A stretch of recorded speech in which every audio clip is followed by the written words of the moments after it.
Di usia 45 tahun, Karina adalah sosok wanita yang anggun dan berwibawa. Dari luar, hidupnya tampak sempurna sebagai pemilik butik ternama yang sering dikunjungi pelanggan dari kalangan elit. Penampilannya selalu rapi dengan pakaian sederhana namun elegan, membuat banyak orang mengira ia memiliki kehidupan yang bahagia dan keluarga yang harmonis. Namun, tidak banyak yang tahu bahwa hingga usianya saat ini, Karina masih sendiri. Lebih sedikit lagi yang mengetahui bahwa di balik senyum ramahnya, tersimpan luka lama yang membuatnya takut untuk membuka hati kembali. Saat remaja, Karina adalah gadis ceria dan penuh semangat. Ia tumbuh dalam keluarga sederhana di sebuah desa kecil, tetapi memiliki impian besar. Kepintarannya membuatnya menonjol di sekolah dan menarik perhatian banyak orang. Salah satu yang tertarik padanya adalah Adrian, seorang pemuda tampan dan percaya diri yang populer di sekolah. Karina merasa istimewa ketika Adrian memilih untuk mendekatinya. Baginya, Adrian adalah sosok sempurna, cerdas, humoris, dan penuh perhatian. Ia jatuh cinta untuk pertama kalinya dan percaya bahwa ini adalah awal kebahagiaan. Hubungan mereka dimulai dengan hal-hal sederhana, seperti belajar bersama di perpustakaan atau bertukar catatan kecil di buku pelajaran.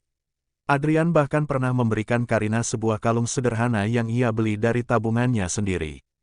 Karina menganggap kalung itu sebagai simbol cinta tulus mereka. Namun, kebahagiaan itu tidak berlangsung lama. Suatu hari, tanpa sengaja, Karina mendengar percakapan Adrian dengan teman-temannya. Dengan nada bercanda, Adrian mengakui bahwa ia hanya mendekati Karina karena taruhan. Lihat saja, dia terlalu mudah percaya, ucap Adrian sambil tertawa bersama teman-temannya. Hati Karina hancur berkeping-keping.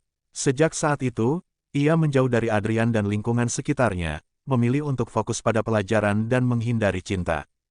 Meskipun Adrian mencoba meminta maaf, Karina tidak peduli. Baginya, luka itu terlalu dalam. Kalung yang dulu begitu ia hargai, ia buang ke sungai di belakang rumah, seolah ingin menghapus kenangan pahitnya. Tahun demi tahun berlalu, Karina tetap menjaga hatinya dari cinta. Ia membangun dinding tinggi di sekelilingnya, meyakini bahwa hidup sendiri lebih baik daripada terluka lagi. Rutinitasnya tak pernah berubah, pagi di butik, sore membaca buku atau menikmati teh di balkon apartemennya. Ia merasa baik-baik saja, hingga suatu hari ia mulai merasakan kekosongan yang semakin mendalam, terutama saat malam tiba. Suatu hari, Karina menghadiri seminar bisnis di sebuah hotel mewah di Jakarta. Seminar itu merupakan bagian dari usahanya untuk terus memperbarui pengetahuannya tentang dunia fashion dan bisnis. Di sana, ia bertemu dengan Rafa, seorang pembicara muda berusia 28 tahun yang sukses sebagai konsultan bisnis. Awalnya, Karina menganggap Rafa sebagai pembicara profesional lainnya. Namun, setelah seminar berakhir, Rafa menghampirinya. "Halo, saya Rafa. Saya perhatikan tadi ibu sangat antusias saat sesi tanya-jawab. Sangat jarang saya bertemu seseorang dengan wawasan seperti itu," katanya dengan senyum ramah. Obrolan singkat itu berkembang menjadi percakapan yang lebih panjang. Mereka berbicara tentang bisnis, kehidupan, dan pandangan masing-masing. Rafa mengagumi keberanian Karina dalam merintis usaha, sementara Karina kagum dengan cara Rafa melihat peluang dalam setiap tantangan. Mereka bertukar nomor ponsel, dan sejak saat itu, komunikasi mereka semakin intens. Tidak hanya membahas bisnis, mereka mulai berbagi cerita pribadi. Rafa adalah pria humoris, perhatian, dan memiliki pandangan hidup yang matang. Ia tidak pernah membuat Karina merasa rendah diri karena usia mereka yang terpaut jauh. Justru sebaliknya, ia mengagumi kedewasaan Karina. Perlahan, dinding yang selama ini melindungi hati Karina mulai runtuh.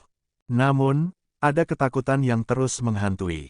Bagaimana jika Rafa hanya bermain-main seperti Adrian dulu? Bagaimana jika ia hanya bercanda? Namun, Rafa membuktikan keseriusannya dengan mengenalkan Karina kepada keluarganya. Karina pun mulai membuka hatinya.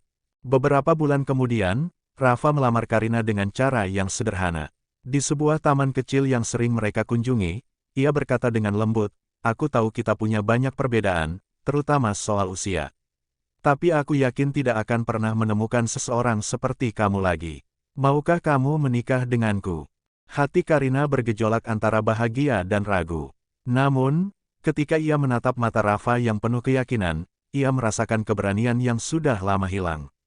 Dengan suara pelan, ia menjawab, "Ya, aku mau." Pernikahan mereka sederhana, tetapi penuh kehangatan. Namun, kebahagiaan itu diuji sejak malam pertama. Rafa hanya mampu bercinta sekali dan dalam waktu yang sangat singkat. Karina mencoba memahami, berpikir mungkin Rafa lelah. Namun, malam-malam berikutnya tidak jauh berbeda. Rafa merasa malu dan bersalah. Karina pun mulai bertanya-tanya apakah ia telah membuat keputusan yang salah. Namun, ia sadar bahwa cinta mereka layak diperjuangkan. Suatu malam, ia berkata dengan lembut, "Rafa, aku mencintaimu apa adanya, tapi aku rasa kita perlu mencari solusi." Rafa terdiam, lalu mengangguk. "Aku juga ingin memperbaiki ini, Karina. Aku akan melakukan apapun agar kita bahagia." Mereka pun memutuskan untuk berkonsultasi dengan dokter. Dengan penuh dukungan, Karina mendampingi Rafa melewati terapi dan perubahan gaya hidup. Meski awalnya sulit, perlahan-lahan kondisi Rafa membaik.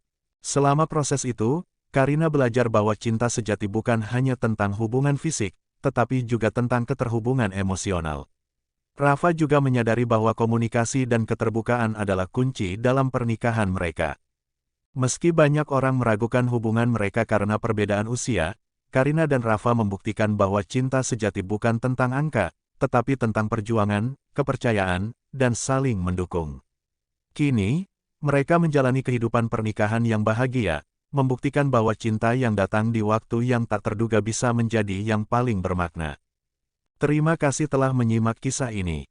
Jangan lupa like, komen, dan subscribe untuk kisah inspiratif lainnya. Wassalamualaikum warahmatullahi wabarakatuh.